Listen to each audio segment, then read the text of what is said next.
Ward number 41 के भावी प्रत्याशी अनीशा कुमारी जी आज हमारे साथ हैं और ये आज जनसंपर्क कर रहे हैं।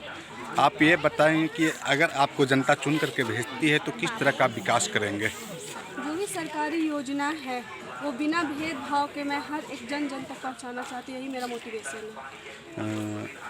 और भी कई योजनाएं जो धरातल पर बाकी है उसको किस तरह से आप पूरा करेंगे? और बिना भेदभाव के जो भी है वो मैं कर सकती हूँ, वो मैं करूँगी। आप अपना परिचय दीजिए। मैं अनीशा कुमारी, वार्ड नंबर 41, गलत छाप करसंग। हाँ, इधर ले लीजिए। तो पीछे कीजिए ना भैया। हाँ सर, आपको जनता चुन करके अगर भेजती है तो सबसे पहली प्राथमिकता आपकी क्या रहेगी?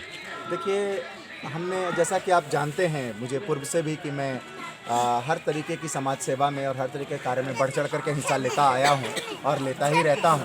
तो कुछ समस्याएं ऐसी हैं जो कि बिल्कुल जड़ कर गई हैं हमारे वार्ड संख्या 41 में विशेष करके, क्योंकि अभी तक 15 वर्षों से एक ही व्यक्ति के हाथ में ये सत्ता थी, क्योंकि उनके टक्कर देने वाले कोई भी सामने आना नहीं चाहते थे, उनके डर से, उनके भय से, या आप जो समझ लीजिए उसका। तो सबसे बड़ी प्राथमिकता जो हमारी होगी, जो काम सबसे पहला होगा, वह यह होगा कि जो हमारा महादलित टोला, रविदास टोला जिसे कहते हैं, वो आज तक विकास से अछूता है। विकास नाम की एक भी चीज़ आज तक रविदास टोला के लोगों तक नहीं पहुंची है।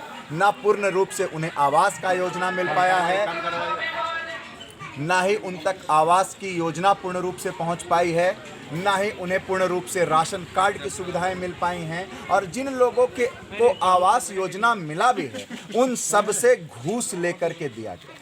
आवास योजना वार्ड संख्या 41 की जिस भी जनता तक पहुंची है, उन सब जनता को पर इंस्टॉलमेंट 10 से 20 हज़ार यानी 3 इंस्टॉलमेंट में 30 से 40 हज़ार रुपए उन्होंने निवर्तमान वार्ड पार्षद को भुगतान किया है, तभी उन लोगों को वो पैसे मिले। चुनाव के वक्त सब कोई वादा करता है, लेकिन फिर जनता ज्यों का त्यों रहता है और प्रत्याशी ऊपर बढ़ते जाते हैं। देखिए, सबसे जो बड़ी बात है, मैं किस तरह से हूँ, मैं अपना पहले तो आपको परिचय दे दूँ।